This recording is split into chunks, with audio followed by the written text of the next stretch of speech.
Hello, everybody. Happy December 29th, 2020. My name is Christopher Saunders, and this is a special edition of the Connecticut Sports Talent Show, the Connecticut Coaches Roundtable. I'm pleased to have two head coaches on the Connecticut girls basketball side. First, I'll introduce a returning guest from Pomperaug, Joseph Fortier. Great to have you back on, man. Great to have me. I appreciate being on. Love time talking girls basketball. And also a first-time guest, Steve Tobitsch from Trumbull. Great to have you on, man. Hey, thanks for inviting me. It's great that we get to, talk a little high school hoops here, even though there's no high school hoops going on at the moment. I think a lot of people are hoping, just like what you said, that typically, I know with scheduling, with the holiday, maybe basketball wouldn't be happening in this time, but still, there would have been some games prior, but now we're just waiting until the January 7th date, if I remember right. And I'll stay with Tobitsch first here. As far as with that date, I mean, have you even thought about, have you been counting down the days until that time? Because there's a big decision coming as far as if winter sports will happen or will be paused or not even happen at all. I haven't really thought much about the January 7th date. I think I've given more thought to the January 19th date, which is the new expected start date for the high school hoop season. I think we're all waiting in anticipation to hear something. I think, everybody's doing their best to try to create a safe environment. It's tough. These are challenging times. We're obviously having this meeting through a Zoom call, and we're teaching through Zoom, and kids are spending time on the computer. So I think, we would all like to get back on the court, and we want to get back on the court, but I think everybody wants to make sure it's safe and in the best interest of all involved. Coach Fortier, I'm sure you probably have, could say the same thing about you're probably looking more towards the 19th than the 7th as far as January is concerned. Yeah, it's really hard to pay attention to the dates and the meetings, and you hear different rumors here or there. So I've been trying not to get caught up in it and just plan as if we were going to start January 19th. So just looking at plans and practice plans and drills, or what I would want to do the first couple of weeks if we were going to start the 19th. I try not to listen to that other stuff that I can't control. I want to stay with Coach Fortier here real quick, to kind of add on to that question about the 19th. Have you and, the people that you talk about basketball or just sports itself in Connecticut, what is the talk amongst the coaches? Is it weighing towards playing, not playing, undecided? Anything about that? To be honest with you, I think it really goes with the day. Like I get some answers, everyone's really optimistic, and we're talking about it. Hey, we're going to wear masks and we're going to play, and then others where we're just not optimistic. Other days, I think when you see the data going up and down, and you got the vaccine, so it's unprecedented times, and I don't think anyone really knows the answers. So that's why I'm trying not to listen as much as you used to listen to it, because my emotions keep going up and down. So until I get a definite date, I'm planning on being there. So basically what you're saying is, as we've heard throughout 2020, and Glenn Lungarini, the CIAC executive director, it's a very fluid situation. Every day up, next day down. Yeah, I can't stand that word now, because it just means that this isn't a real answer yet. But I know that they want us. I know they're doing everything they can to try to get us to play. No, they are. And again, I've said this on many podcasts before, and I'll go to Coach Tobitsch here. I really do believe that Glenn Lungarini, again, the CIAC executive director, is not trying to ruin kids' dreams. He's not trying to keep the seniors from potentially playing college sports. He's not trying to prevent the younger athletes from being able to show their talents. It's a very difficult situation about trying to figure out, okay, when to play, when not to play. And I think as far as when it first came about a month and a half ago, that they were going to push the winter season until the 19th, I thought it was a very good decision, because then it gave the schools and everybody kind of time to see where we are as far as this virus, because still it's a very unknown. Yeah, absolutely. I agree with you. I have a very different perspective. I have the opportunity to be on the FCIAC board of directors, and I can tell you, behind the scenes, the athletic directors, the league heads, like we have Dave Schultz in charge of the FCIAC. They are working so hard to try to just make sense of what's going on and new guidelines and standards that change. I know the FCIAC they've had multiple schedules that have gone back and forth. It's just there's a lot of work going on behind the scenes by a lot of different people that really would like to have the kids to have a hoop season or any of these winter sports go off. But again, like I said before, it has to be safe, and everybody wants to put everybody in the best position to be successful. And I think that's Glenn, and everybody around the state is working really hard, as are, the players and the coaches right now, just trying to wrap their heads around the next steps. And again, we're hopeful, but again, I think safety, of course, is paramount. In those meetings, Coach Tobish, I can only imagine how strenuous and anxiety driven they are, because you think about it in the beginning, as far as with September, cases were low. And I know people can predict, and people will say now, oh, I told you so, cases were going to go up. But really, we didn't know, because like this virus, and even now, it's still a very unknown thing. So I can only imagine how it was as far as discussing, okay, we're going to do this.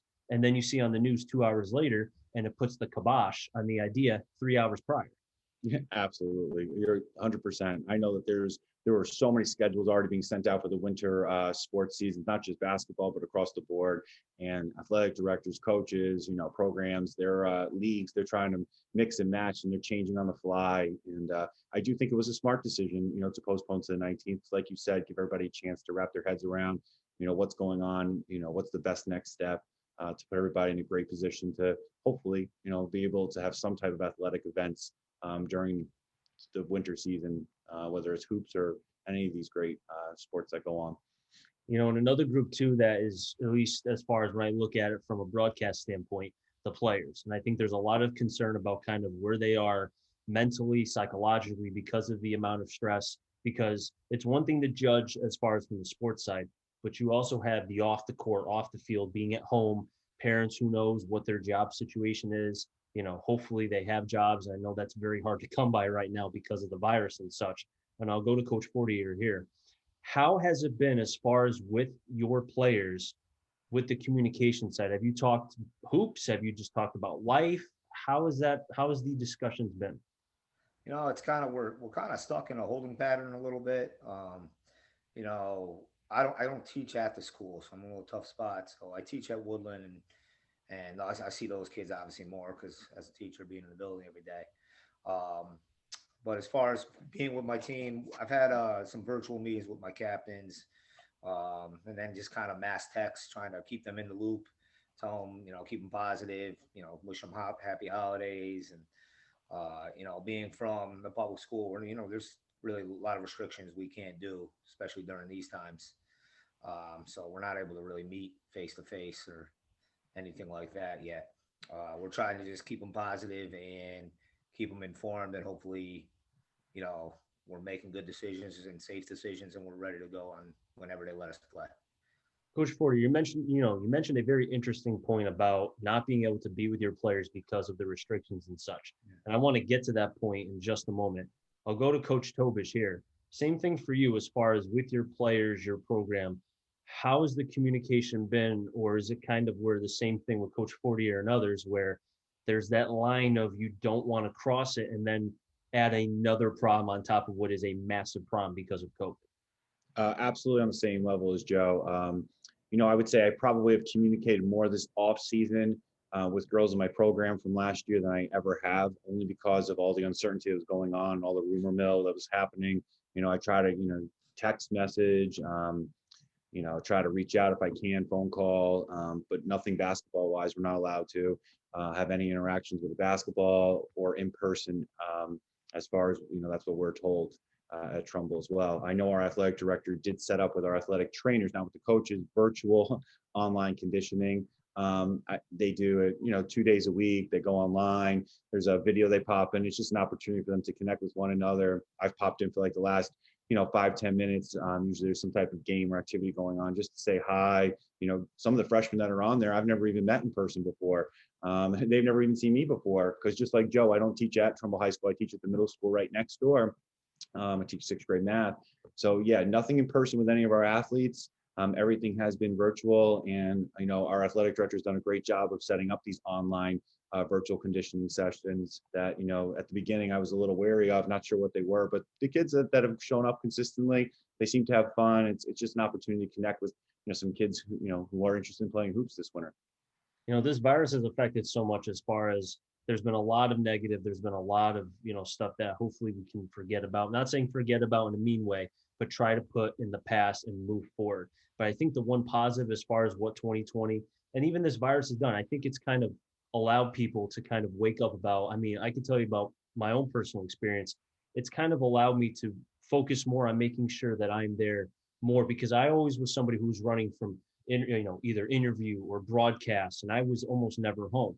I was forced for a certain amount of time where I was just home. That's how this podcast came about. And I'll stay with Coach Tobitsch here.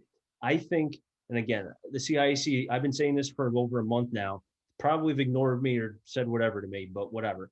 I think if they can find some way to allow the coaches in Connecticut to be able to be with the players, get over that red line that we just talked about, and be there. And I'm not saying, coaching them is one thing, probably can't do right now because of the virus, but just be there for them so that way they stay on that linear path. They stay on that straight and narrow path and they don't go off. Because I've talked to coaches, Coach Tobitsch, who, they've told me they've lost 5 or 6 kids and they haven't heard from them in over a month.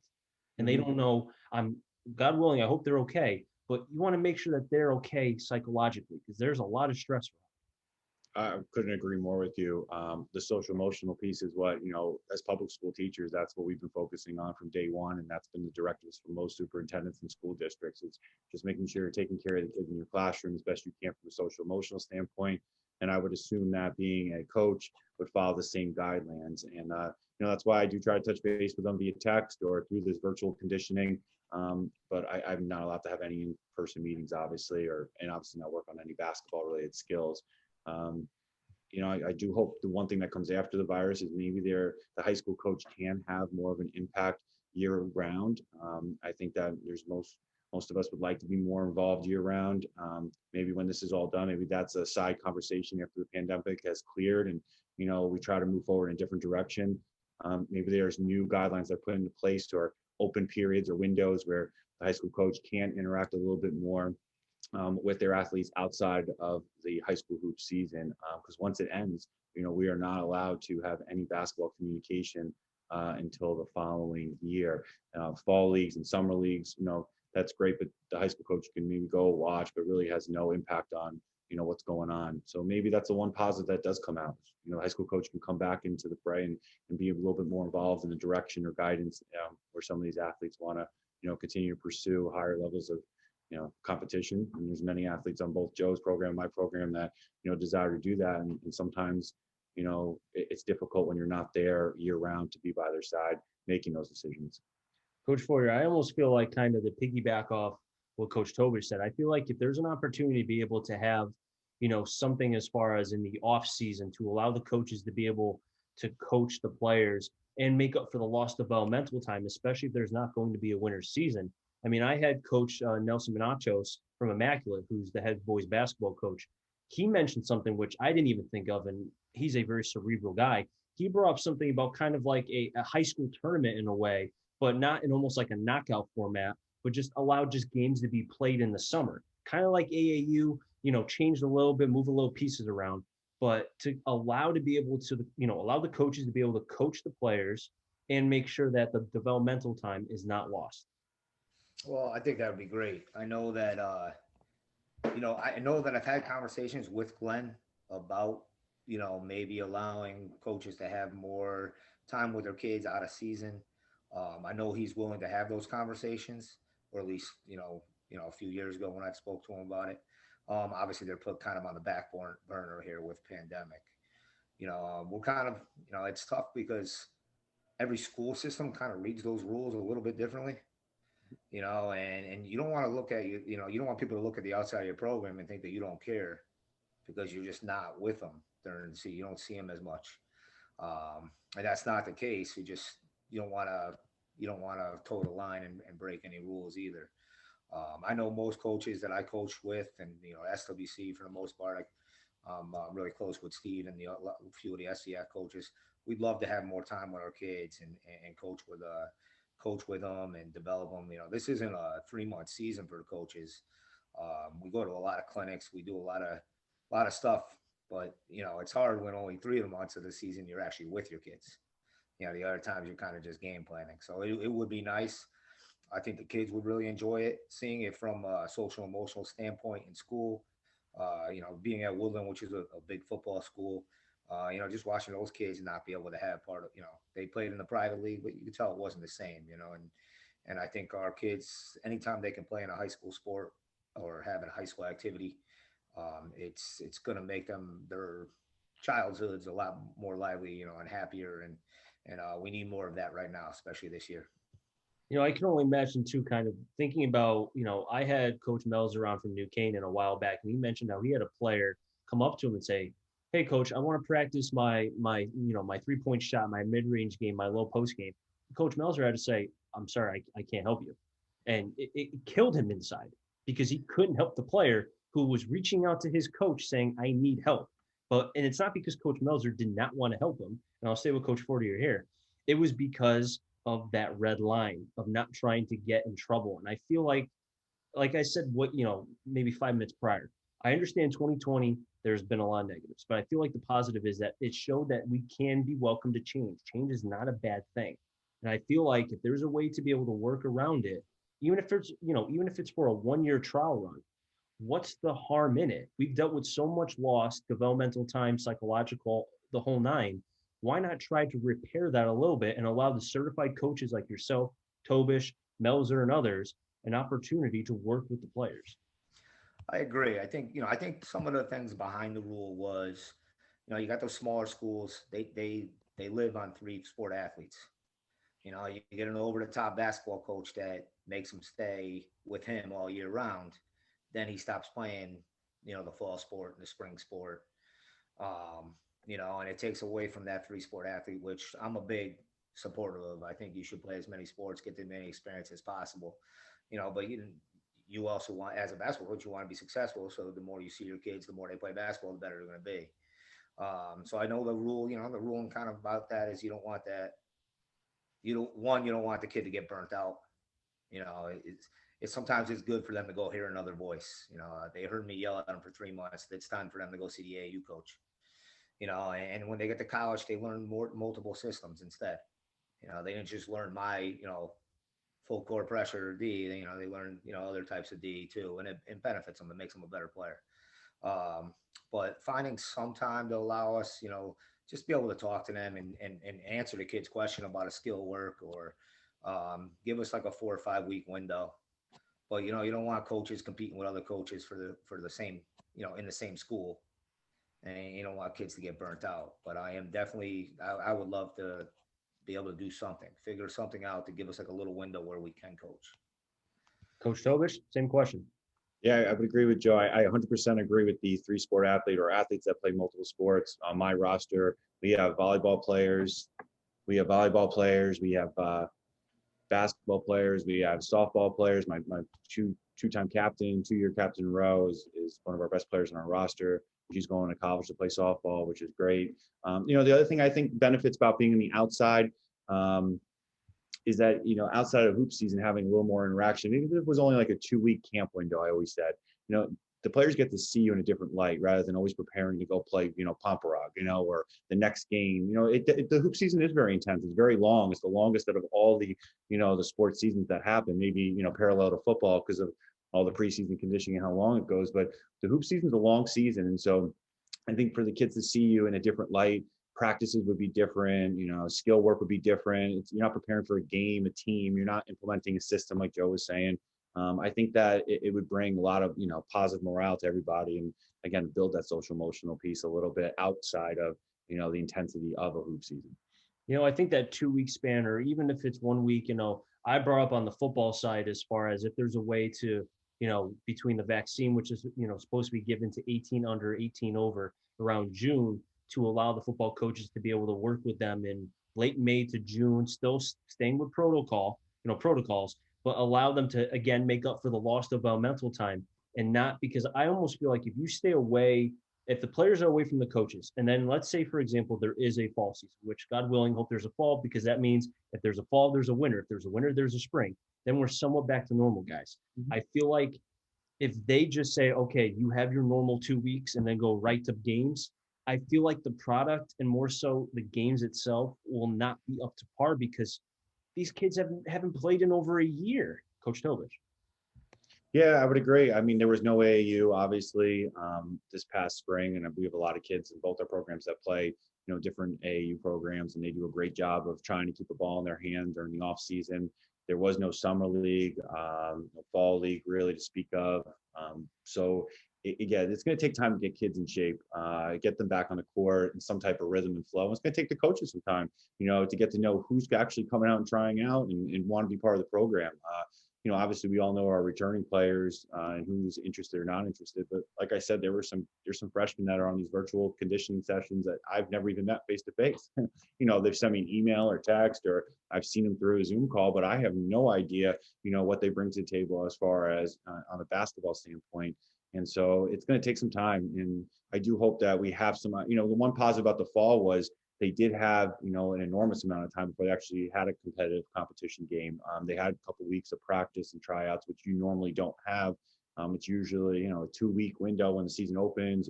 You have tryouts in that 2 weeks. You have a couple of scrimmages, and next thing you know, you're playing a regular season game. So I can only imagine what the condensed season might look like.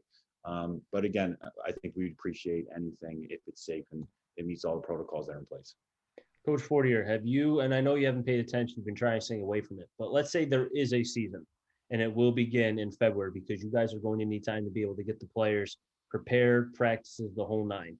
I feel like however many games are given, if it's 8, 10, 7, 1, 2, whatever, I feel like it will be welcomed with open arms. You'll take it like it's a 20-game season and you'll do what you have to do. But as long as there's something played, then it's a win for everybody. Oh, agreed 100%. And I saw that. I think they did a great job with those fall sports, getting them some games. They played the same teams a few times. They didn't have like the postseason, but they got something. And as Coach Tobitsch and I are both from programs that are very committed and have had success for quite a long time now. Before we even got there, it was already a program that was built. So I know our kids are playing somewhere. They're doing something. Hopefully doing it safely and following the rules. But I know they're playing, and they're going to come ready to play. Like Coach Tobitsch did say, how do you make? It's hard to do a 3-day tryout like that we normally do. You may not have seen some of them. There's going to be some people rusty. Our kids are competitors. Our kids want to win. You could see that we scrimmage each other every year. And that's the first Saturday, it's the first scrimmage we get is usually them. And we get after each other that first Saturday. And you could tell how competitive they are. I don't care if it's a board game. If we're playing each other, they're going to be competitive. So I know that if you give our kids something, some type of senior season, let those seniors have a little bit of closure, they'll sign up for it and we'll be ready to go. I'm thinking about kind of, and I'll stay with Coach Fortier here, thinking about obviously the top programs. I mean, you think about the Sacred Hearts, I'm just naming in Waterbury, the Sacred Hearts, the Holy Crosses, Pomperaug's and the SWC. You have Trumbull as well. I mean, I can go on and on. Then you have the programs who are kind of maybe not at the peak because they lost a lot of players the previous year, or maybe they just still need those couple years. I almost feel like even the teams that you would think in a normal year, which I almost forgot what normal was, but Yeah. I almost feel like those teams, which a lot of people would say, and I'm not saying you, but just other people outside the basketball realm would say, oh, they're not good. Pomperaug will beat them by 50.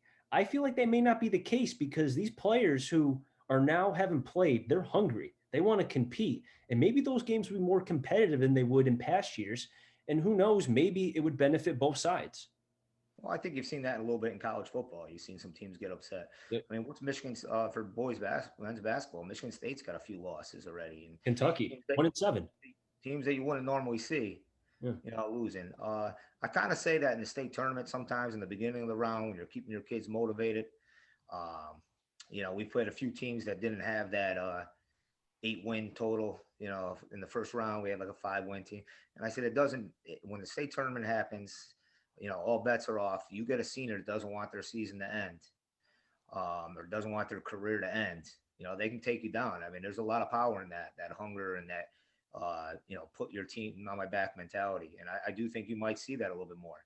Some people that may have taken their high school athletic career for granted, and now they've seen so much time off. You're going to see some people come in with a little extra motivation.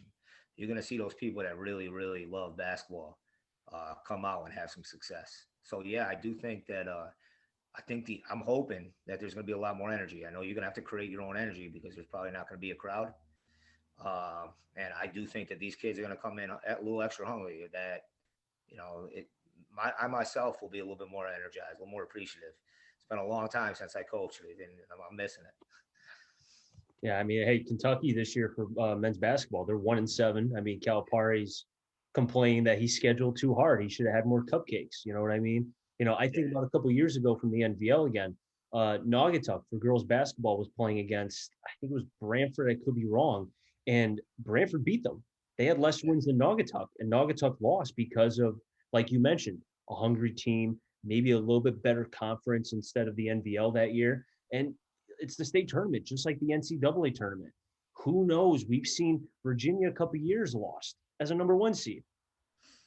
I love the mentality of a state tournament, and I always talk to the kids about it. Like, there's always, if you go on a big run, some of those teams are going to start saying, "Oh, is this when my season ends?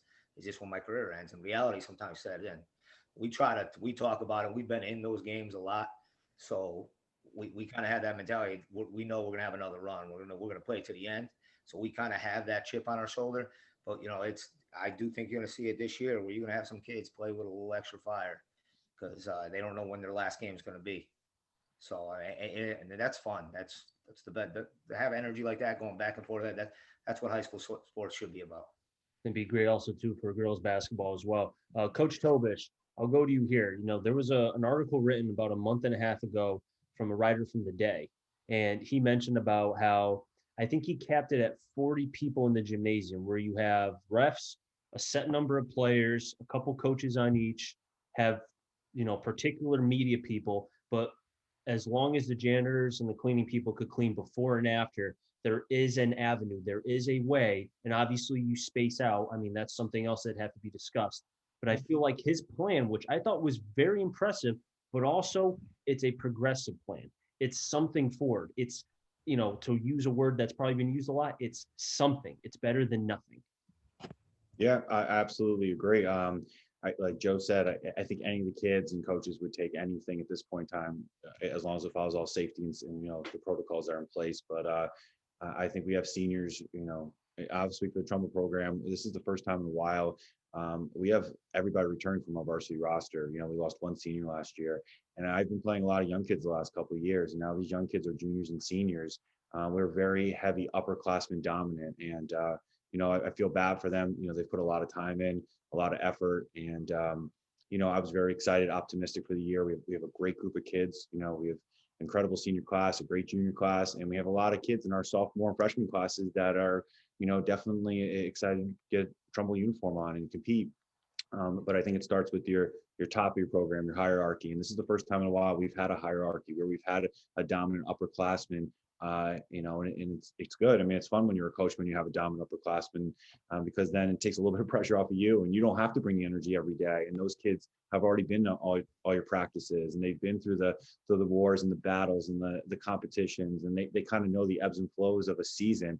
And so, like you said, I think those kids will definitely come ready to play and be excited, whether it's one game, two games, or just a weekend hoop tournament. You get to wear your school colors one more time. I think everybody would be appreciative of something. I think we're all hoping for a season, myself for broadcasting, you for coaching both your teams as well. But guys, we've just about run out of time. I really do appreciate you both coming on. Coach Fortier, thank you so much for being able to come back on for a second time. I do appreciate it. Thanks. I appreciate all that you've been doing for high school sports, especially including the girls and getting girls hoops talked about. I think I mentioned to you over the summer. It's anytime you can get a little more excitement. These girls can play, so it's nice to get for them to get some added attention. I appreciate that. Coach Tobitsch, thank you so much for being a first-time guest. Hopefully I didn't scare you away, and I can get you back on in the near future. Absolutely. It was great to meet you through this process. So thank you for reaching out to me. And just like Joe said, I appreciate all you do to give coverage to the high school athletes across the state. So kudos to you, and let's hope we get to see each other again without a Zoom call. Yeah, right. Hopefully I'll be broadcasting a Pomperaug Trumbull game in the future. Hopefully there's something, you know what I mean? Maybe even a state game. Yeah. But guys, hope you guys have a happy and a safe New Year. You too. Thank you. That'll wrap things up here in the Connecticut Sports Talent Show. So until next time, stay safe. And remember, CT stands for Connecticut Talent, and I'm on a journey to find them all. Have a good one, everybody, and be well.